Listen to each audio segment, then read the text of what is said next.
Kaixo artista, kaixo irakasle, menos eran zoazte ubideak bebat ikastaroarekin.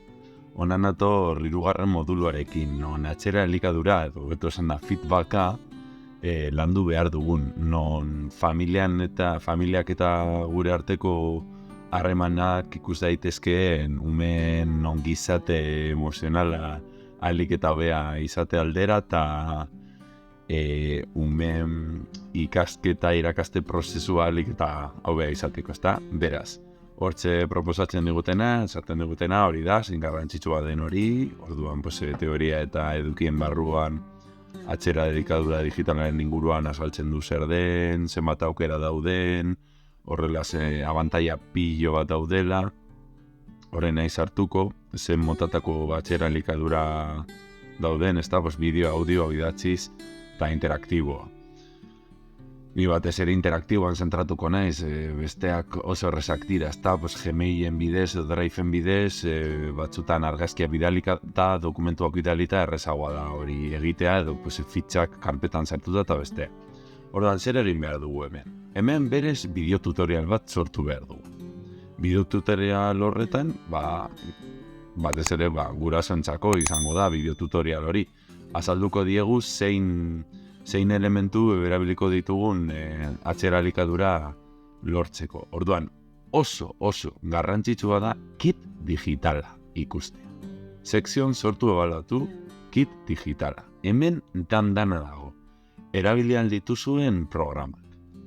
Pilo bat daude, nik adibidez, berez, nire adibidean, gainera nire adibidea badaukazu, nire adibidean bideo bat sortzen dut. Claro, ni youtuberra izan da, nik bideoak grabatzen ditut, baina editatzen ditut, ni programa bat erabiltzen dut editatzeko, eta gian gauza asko dira. Hor, zuek beste aukera batzuk dituzu, ezta? Hori bai, bideoa grabatzeko, gurasoi azalduko diezuna grabatzeko, bai egin alduzuela pantalla grabaketa. Pantalla grabaketa egiten da 3 botoiekin teklatuan. Windows botoia, Alt botoia eta R botoia. 3 batera klikatuta, hasten da pantalla bideoa grabatzen. Hala ere, oker espanago, hemen, Mikel nontzaude, bai, olako batean, ere zor daiteke, baina errezena nik esandakoa. Hau da, bideo tutoriala sortzeko. Hemen azaltzen du, bideo tutoriala egiteko zuok, hobeto, gidoi bat izatea, zuen aurkezpena egiteko, bideo tutorialaren izenburua gero argita garbi euki, zein den helburua, eta dinon nire bideoa dago, eta ja hor jartzen du, nola grabatu, nola editatu, baina guztietan kit digitala agertzen da. Nire ustez errezena, nik erabiltzen duena. Windows Alt R tekla klikatuta, pantalla grabaketa. Eta ikusten duzuenez, pantalla grabaketaren barruan, nire adibidean ikusiko da, zu ja pestainak prest dituzue gurasoi gauzak azaltzeko. Nire bideoan gaztelaniaz eta euskeraz egin dut. 8 minutu okupatzen du. Berez hemen esaten du bideoak izan behar dituela 4 minutu. Hor jartzen du. Osea, bizpairu, 2 edo 4 minutu artean, orduan nirak ez da 8 minutu egon da gaztelaniaz da euskeraz, berez horrela. Niri oraindik inork ez ditez ere zanea ondo dagoen, baina ni saiatu naiz pausoak jarraitzen. Orduan, bideo tutorialean zer jarri behar dugu, zeintzuk izango diren jarduerak, zeintzuk izan diren feedback hori jasotzeko bideak, nori zuzenduta dagoen, nik adibidez familiarentzako sortu dut, eta abantaila eta desabantaiak. Orduan, nik zehatz-mehatz, ze bi adibide jarri ditut, ni matematikaren inguruan, gehiketak lehenengo maila, aurrekoan bezala, eta dazkuiz batez ere, aurrekoan bezala. Aritmetika, haiek nola sortu, eta YouTubeko zerrenda, nire matematika lehenengo maila YouTube zerrenda, non gehiketak agertzen diren. Hori argita garbi, hori bai. Aukera askoz gehiago daude.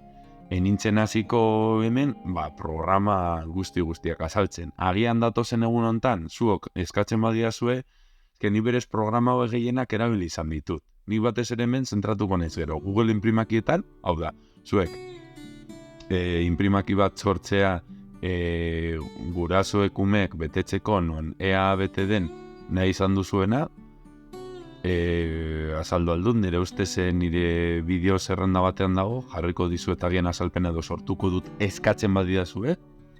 Gero Life Worth It kontu bat baldin baduzue, Life Worth Itzen, gehiketat jarrita adibidez nik behar dudana, badira fitxa digitalak, eta orduan, sortzen duzue, umeen profilak izan da eta bakoitzanentzako fitxak sortzen dituzue, haiek digitalki egiteko eta feedbacka jasotzen duzu, ze bakarri da familiari bere umearen profila esteka baten jartzea, hau bideo batean azaldu dezake, eta kajutarena, kajut bat sortzea, gauza bera, kajut bat sortzen duzu, bidaltzen diezue kajutaren esteka, eta haiek etxean egin aldute, baina feedback oso raro da, hau da berez etxean egiteko, orduan, hau egin beharrean nik ikusten dudana da, dazkuiz, oso zuzena delako, baina da, kajuta nire beste bideo batean azalduta dago. Life Worth It behar baduzu aurrera, Google imprimakia, Google imprimake bat oso simple sortu daiteke, nik esan dakoa, gehiketak lehen maila, ez nahiz komplikatuko, eta joatea, adibidez, bederatzi, gehi zazpi, eta hor, haiek erantzuna izatea. Gero, beste bat, eta horrela, 10 gehiketa jarrita, Google imprimakia sortzen duzu, familiai bidaltzen diezu, eta bakoitzak bere emailarekin, eskolan familia bakoitzak, ume bakoitzak, familiaren emaila dauka, feedback zuzena jaso alduzun, non gehiketen emaitzak ikus daitezke, beste bat.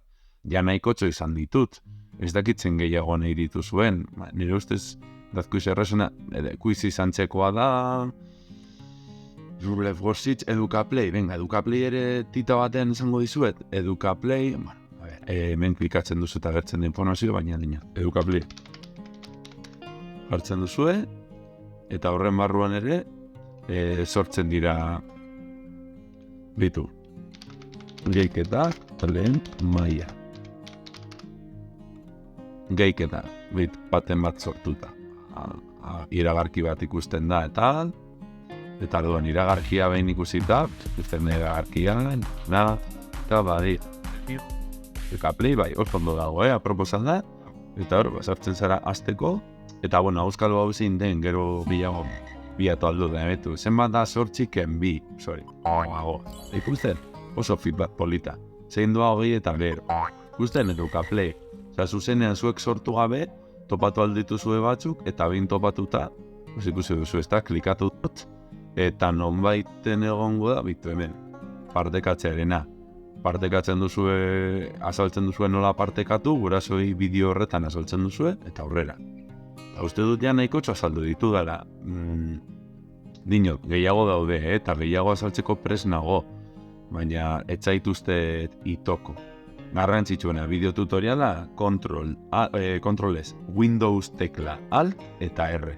Eta bideo tutoriala grabatu alduzue. Eta azaltzea, nola. Sortuko duzuen feedbacka gurasoekin, familiekin nire kasuan.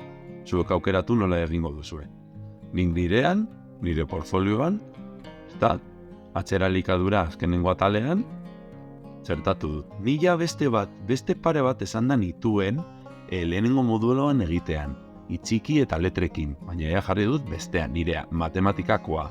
Besteetan dokumentuetan azaldu nizuena, matematikako gehiketena, eta hor klikatzen duzue, eta atxera likadorarena. Gaizo familia, Mikel, gaztelania izuera, zenea dabe, euskeraz lehenengo, gaztelania izua, una familia su Mikel Quedajeta, el profesor. Ere guztian, youtubera ez duzue, zuek agian grabatutako bideoa Drive-en jarriko duzue, eta Drive-en, Drive-eko Google Drive hori erabiltzen duzu, ezta? Drive-eko esteka partekatuko duzu, eta aurrera. Zuek esango didazue ulertzen duzuen, aurrera, eta benetan, Instagramen bidez edor, iruzkinetan galdetu eta saiatuko naiz zalantzak argitzen. Hala ere, honetan, guztietan, azalduta dago, benetan, azaldu dute, nik esan dako arain, Life Worth Itzena, eta hor azalduta dago, bideoak eta guzti, bakoitzak dauka bere azalpena, aukeratu, eta aukera zinobea zuen umeekin egiteko, hauetatik. Venga, zaindu, estekak jarriko dizkizuet, ondo izan.